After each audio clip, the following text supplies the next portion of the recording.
I sent you.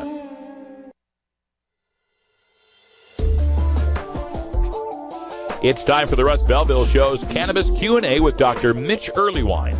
Dr. Earleywine is a professor of psychology at the State University of New York at Albany and a leading author and researcher on cannabinoids and health, who pins the Ask Dr. Mitch column for High Times magazine. Get your questions ready in our live chat or call in to 971-533-7111 now.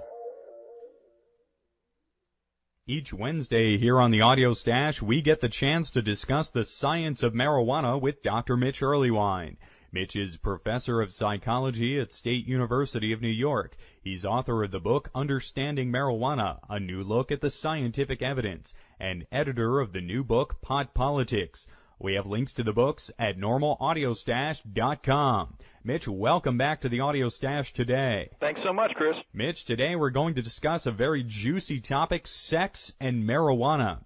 The ONDCP and DEA would have us believe that smoking marijuana decreases sex drive, yet we hear from Carl Sagan and Ann Dryan that their best sexual experience happened after smoking pot. So let's cut to the chase here. Does smoking marijuana affect your sex drive? As it turns out, we don't have a lot of data addressing actual desire, and we do have tons and tons of sort of informal clinical reports where people say sex is certainly enhanced during or right after marijuana use, and so it's hard to even entertain the idea that somehow your sex drive would drop with long-term use.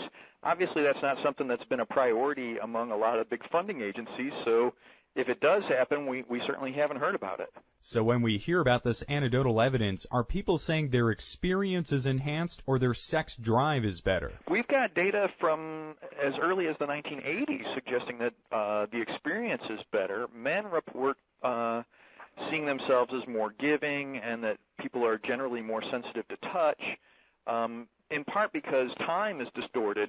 After smoking marijuana, people at least seem to think they spend a lot more time in the sex act. There's a lot of enhanced orgasm reports, both in Charlie Tart's data from 1971 all the way to like ancient Chinese things in 200 AD. So I think this is a pretty consistent effect and one that folks like to talk about. I do want to caution that cannabis is not a lubricant, and we do see a number of drying of mucous membranes, whether it's in your eye or anywhere else, that could be affected, and that's why I have to recommend that people keep that in mind if they're planning on sexual contact after using cannabis. So that common cottonmouth effect of smoking marijuana isn't just from having the smoke pass over your palate, but it's drying up the body overall as part of the physical effects of marijuana intoxication. In fact, all mucous membranes are drier after use, and that would be something to make investment in a lubricant worthwhile. Mitch, you mentioned this sort of temporal shift when folks are smoking marijuana. Is that sense of spending more time having sex in and of itself enhancing the experience? As it turns out, we don't have data directly addressing that, but it certainly makes a lot of intuitive sense. I think the other thing that we hear a lot is just there's really nice, candid discussions about what you like and what you don't like after cannabis that often don't occur when you're either using alcohol or no substances at all. And I think more than anything, it's what are the occasions where this happens. So people often don't use cannabis before sex unless they know they're going to have enough time and they're going to be in a comfortable setting and they're in all these other situations that seem to contribute to good sexual performance as well. And so what I recommend to folks is if they want to use cannabis to enhance sex, that's great. But think about what are the other things that you're doing when you do that and see, can you do those more often as well? I know parents of young children often find themselves in situations where they're tired and rushed, and what a surprise, it's not as good as things used to be. Well, if they could arrange to, get rest and find an environment where they could be uninterrupted for a longer period, that alone would contribute so much. And then if you want to use cannabis to enhance that further, why, by all means, go ahead. And Mitch, using the media buzz phrase out there, what about sexual promiscuity? We have a lot of evidence that alcohol increases sexual promiscuity in men and women, but does that happen with cannabis intoxication? We only have really 2 published studies suggesting any link between cannabis use and, say, condom use or having unprotected sex or things like that. And I think what happens is there's a subset of folks who are sort of disinhibited in general, sensation seekers, if you will, and so they do report using cannabis and having unsafe sex. We don't have a lot of data showing that it was actually the event when they used cannabis that also led to the unsafe sex, so we don't really know if it's causal so much as just a quality of a certain kind of person. Obviously, with practice, anything like this can help. Does it lead to promiscuity? Well, people who use cannabis also have different attitudes about appropriate numbers of sexual partners, and it's not so much that cannabis leads to these things, but that these are things that correlate. People who enjoy cannabis may also have different ideas about how many sexual partners they should have in their lives or what level of commitment they have to have. Let's also talk about one of the pop culture legends promoted by the ONDCP, and that is sterility in men. Mitch, can smoking or eating cannabis make a man sterile? In fact, it's not a complete falsehood. Gabriel Nahas published some data on some men who were living in a hospital and smoked 8 joints a day for 8 days in a row, and their sperm counts did decrease. They didn't go down to the sterility level, and of course they returned to normal when they were no longer using cannabis. So it's a temporary decrease in sperm count, and I guess, if I had somebody coming to me saying we're having some fertility problems, I would recommend going off for a month or more just to give yourself the chance.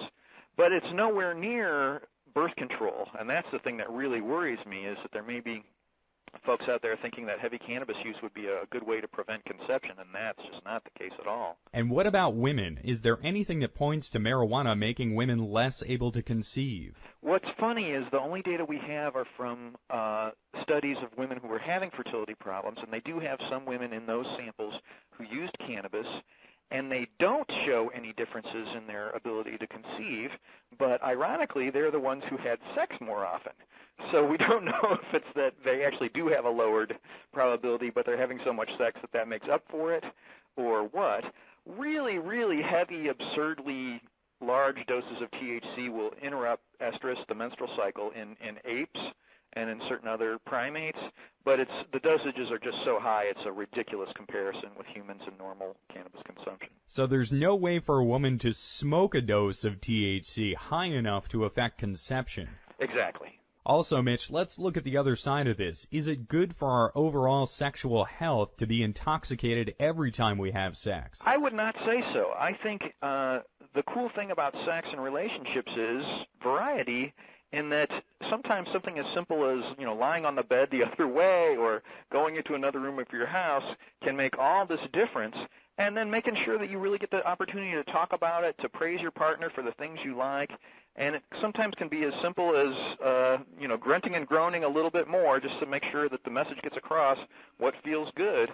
And suddenly you find you like this person more, and you're much more willing to talk about both positive and negative things more. And the bottom line is, cannabis can enhance that, but, once in a while is great. If you do it every time, of course, then it's not special anymore, and you end up kind of stuck in a rut as far as that goes. I'm always amazed, Mitch, when we talk about people who smoke cannabis together, that we have better conversations and gain a deeper understanding of our partners and ourselves.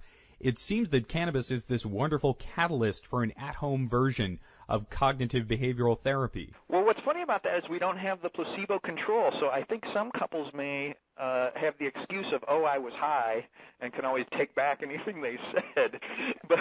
But in fact, a lot of folks report being able to share, either feelings or stories of incidents that are really meaningful to them during the intoxication experience, either because they have the excuse of saying, I was intoxicated, in case their partner has an adverse reaction, but also they just seem more willing to take risks as far as what they're willing to share, and you see that across a whole bunch of different domains. So, I think that's a neat little adjunct to couples' cognitions and their sharing. We also see in the media and in our spam email boxes the incessant push for erectile dysfunction drugs. I'm not sure how much of a widespread problem this is compared to the marketing. Many of these drugs promote blood flow, however. So can cannabis promote blood flow and thus help with erectile dysfunction? I think the key on this is this weird United States focus on sex having to require a big, hard penis. That's just not the case. What a wonderful thing it would be to say sexual contact doesn't necessarily mean a certain act and only that one. And I think cannabis often loosens people up with their expectations about what sex has to require in order to happen. And then with that pressure off, yeah, maybe you're more likely to have standard erectile functioning under those circumstances, but also be open to the idea that you can have, a lot of hugging and kissing and warm interaction and touching up against each other without the standard clinical definition of erection. The irony, too, is I think cannabis enhances sensation, and that's the source of erection we'd really like there to be, not some artificial trapping of blood in certain areas of the body. Yeah. So, Mitch, do you think that American men really have this incredible rate of medical problems with their erections, or do we just have a skewed view of the sexual act in this country? I think it's a little of each. As the baby boomers are aging, we do see also people are more candid about fessing up to having erectile dysfunction. But this American perseveration on erection isn't absolutely required seems to really be there. And as these drugs got developed, I felt like the marketing of that got more and more severe and absurd.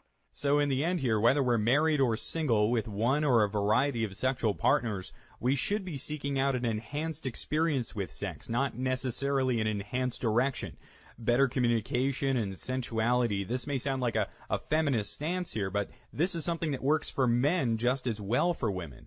In fact, men who, have only one partner and who report a lot of depth in the relationship in general also do report enhanced sexual experiences where folks who have multiple partners and don't have the same level of connection often in the long term suggest that their sex is not enhanced. In fact, it's no longer as fulfilling and connecting as it could be. And there's also that BBC report earlier this year showing that married couples actually have more sex over their lifetime than their single counterparts. And that's a study that my wife reminds me of often. Mitch, I want to thank you again for joining us here today. This has been a great topic. Always a pleasure, Chris. Dr. Mitch Earlywine is professor of psychology at State University of New York. He's author of the book Understanding Marijuana, A New Look at the Scientific Evidence, and editor of the new book Pot Politics. We have links to the books at normalaudiostash.com.